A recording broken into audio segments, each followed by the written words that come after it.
Painting white flowers in watercolour is notoriously difficult. After all, we don't use white paint. So the question is, how do we do it? I'm going to show you a super easy way to paint these snowdrops in watercolour. But be sure to stay right until the end of this video, where I'm going to share with you my hack on how to make painting white flowers a breeze.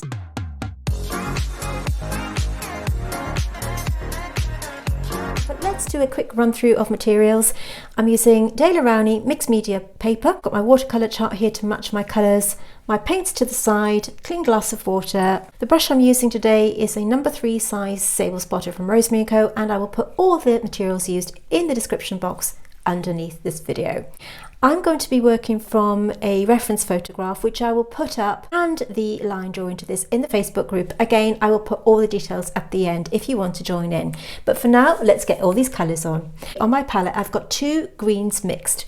The first colour here is a vibrant sort of lime green, and I've used sap green with a bit of cadmium yellow pale.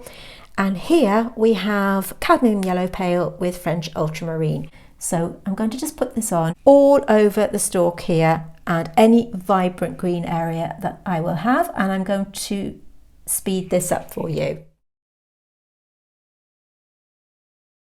So we're going to add a bit of olive to this mix here, because we don't want the central parts to be too bright.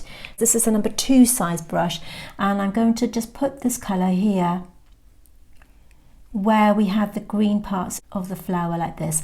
Now again, we have a bit of negative painting here where I'm going to go around some of the white areas.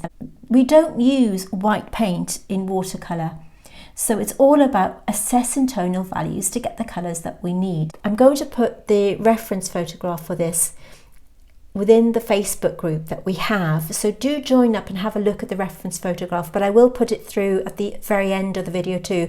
And be sure to stick through to the end, because I'm going to share with you my secret hack that I use to make these photographs ready to paint.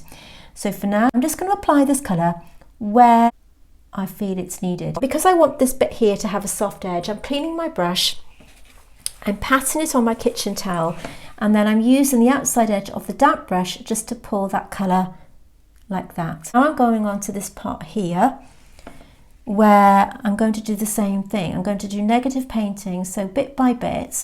Use whatever brushes you have. You can see how I'm just painting lines in, which then become our negative space. With watercolour, remember it's all about painting in layers, and any white area to be retained because there is no white, like I said. So we're just going to put this where we need it. And now we can start to build around the colours that we have already placed in.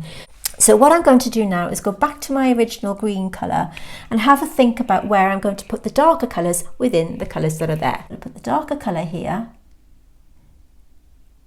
like that. Cleaning my brush again and just blending it in.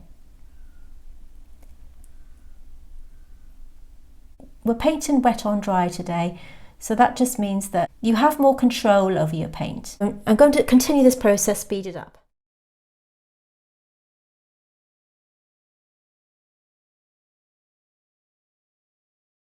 Now that the paint is dry, we can start to think about putting on the grey tones. Assessing tonal values within white colours is very difficult, but I'm going to share with you at the end of this video how I made my photograph easier to paint. But for now, what I'm doing here, at the bottom of this petal, we can add a bit more pigment, and you can see how that's already got more dimension.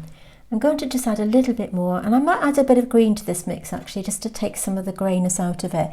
And again, go where you need to definitely go first. So I'm going to apply on the outside edge of this bottom petal here, and then just softening out that into itself like that, and that creates a really lovely natural looking blur. I'm adding a little bit of green to this to sort of warm it up a bit. And to the bottom part, again, it's going to be slightly darker on the bottom with this one, like this.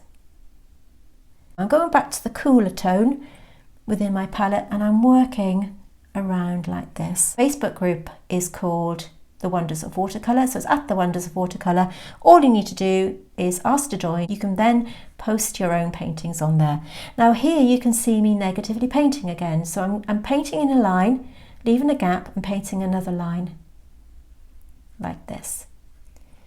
And on the outside edge of this top petal here, I'm adding slightly more pigment like that. And I'm going to speed this up because the process is the same throughout the flower.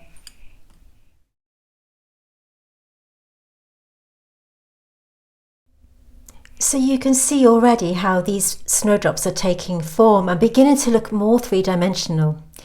I've chosen to paint snowdrops because they signify the beginning of spring and sort of new starts, and I think we all need brightening up a little bit. Do you have a favourite spring flower? If you do, just drop it in the comment box below. Maybe it's something I can consider painting, but do let me know what your favourite spring flowers are. The existing green tone I'm mixing with a grey here, and I'm just going to darken the outside of where the base of the snowdrop hits the stem. So this will give it a really nice dark tone without mixing any further colours. So we are once again using a very limited palette here.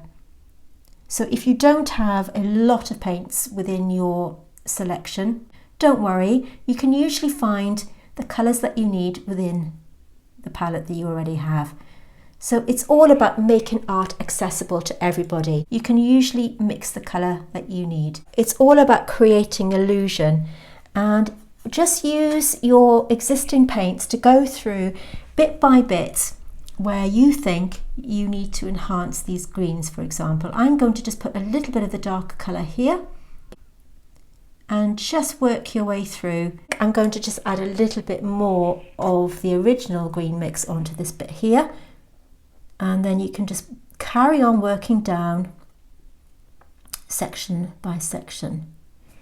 These whiter parts I've actually added just plain water to, and then I'm working around, going over the template that we've already created.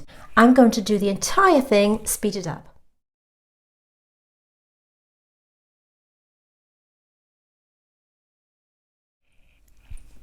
It's entirely up to you how much more colour and tone you want to apply to your plant to make it spring to life. Really good tip, if you find the colours are disjointed, I'm just applying, by disjointed I mean they can look kind of separated sometimes, but you see how just by adding a plain water glaze, this is just water from my existing pot, it's just merged the colours together. So just work through and apply your water glaze everywhere and just gently manipulate that paint so that it merges into itself like that. I'm going to leave that there. So entirely up to you whether you want to add more tonal value or more tonal contrast, but I think this is pretty much finished. But before you go anywhere, I just want to share with you my super easy hack on how I made this photograph ready to paint so that you can do it yourself and see the reference photograph that I've used. And remember to head over to the Facebook group where I will share with you the reference photograph and the line drawing. So back over to me.